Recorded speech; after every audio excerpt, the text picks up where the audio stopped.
Semen Padang kecewa, laga kontra Persija dipaksakan di Padang saat bencana belum usai.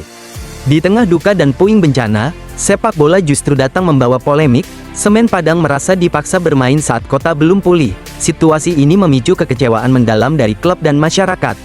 Semen Padang masih berada di tengah situasi bencana Sumatera. Permintaan klub untuk mengubah status pertandingan Super League melawan Persija di kandang mereka secara resmi ditolak oleh I-League.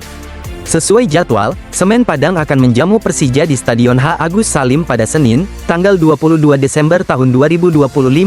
Namun rencana tersebut dinilai tidak elok karena kondisi kota dan area sekitar stadion masih terdampak bencana. Keputusan ini semakin disorot karena telah ada perpanjangan status tanggap darurat bencana oleh Gubernur Sumatera Barat yang berlaku mulai 9 hingga tanggal 22 Desember tahun 2025. Melalui surat resmi tertanggal tanggal 6 Desember tahun 2025, manajemen Semen Padang mengajukan permohonan penukaran status pertandingan dengan alasan kemanusiaan dan kelayakan pelaksanaan laga. Namun harapan itu pupus setelah I-League mengirimkan surat balasan pada tanggal 8 Desember tahun 2025 yang menegaskan bahwa permohonan tersebut tidak dapat dikabulkan. Penolakan juga datang dari Persija yang menyatakan ketidaksiapan JIS untuk digunakan. Klub ibu kota mengaku masih mencari stadion alternatif untuk laga kandang mereka. Sampai tanggal surat ini dikeluarkan, Jakarta International Stadium, stadion yang menjadi home base Persija Jakarta, masih dalam tahap proses pemeliharaan rumput sebagai bentuk persiapan agar laga kandang Persija selanjutnya dapat terselenggara secara optimal sehingga belum dapat digunakan pada tanggal 22 Desember tahun 2025. Situasi ini membuat Semen Padang merasa sendirian. Pelatih Dejan Antonik pun menyuarakan kekecewaannya dengan menekankan sisi kemanusiaan di atas sepak bola. Sekarang kalau kita lihat situasi di Padang, ada banyak orang meninggal dunia, ungkap Dejan Antonik. Pisah dari Guarani, Junior Breno berpeluang reuni dengan Mauricio Souza di Persija. Kabar pergerakan striker asing kembali menghangat jelang putaran kedua. Junior Breno muncul sebagai nama yang siap meramaikan bursa transfer Liga Indonesia. Situasinya kini terbuka lebar setelah berpisah dari klub terakhir. Bomber asal Brasil tersebut dikabarkan akan kembali merumput di Liga Indonesia pada putaran kedua musim 2025-2026. Momentum ini muncul setelah karir singkatnya di Brasil tidak berjalan sesuai harapan.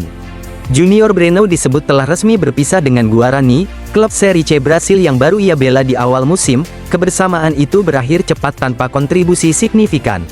Bersama Guarani, Junior Breno hanya tampil dalam 5 pertandingan dengan total 112 menit bermain. Ia gagal mencetak gol maupun assist sehingga posisinya tak lagi aman. Padahal, Guarani menjadi pelabuhan setelah ia meninggalkan Malut United dan pulang ke Brasil. Harapan membangun ulang karir justru terhenti lebih cepat dari rencana awal. Kini kabar terbaru menyebut Junior Breno akan kembali ke Liga Indonesia. Namun tujuan akhirnya masih menjadi tanda tanya karena belum ada pengumuman resmi dari pihak terkait. Meski demikian, peluang paling masuk akal mengarah ke Persija Jakarta. Faktor kedekatan dengan Mauricio Souza membuat skenario reuni kembali menguat di kalangan pengamat. Junior Breno pernah berada di bawah asuhan Mauricio Souza saat memperkuat Madura United. Pada periode itu, ia menjadi striker utama dan mendapat kepercayaan penuh. Saat berseragam Madura United, Junior Breno mampu mencetak 9 gol dari 20 pertandingan sebelum akhirnya dipinjamkan ke Bayangkara FC. Catatan tersebut cukup solid.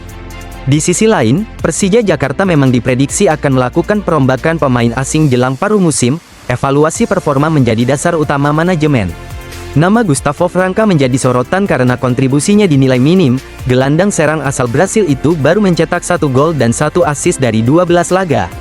Menariknya, kontribusi tersebut hanya terjadi pada 2 pertandingan awal musim. Dalam 10 laga berikutnya, Gustavo Franca tidak memberikan dampak nyata. Kondisi ini membuka peluang bagi Persija untuk melepas Gustavo Franca dan mendatangkan sosok baru di lini depan. Junior Breno pun masuk dalam radar realistis. Jika transfer ini terwujud, Persija bukan hanya mendapat striker berpengalaman di Liga Indonesia, tetapi juga pemain yang sudah memahami filosofi Mauricio Souza, situasi yang bisa mempercepat adaptasi tim.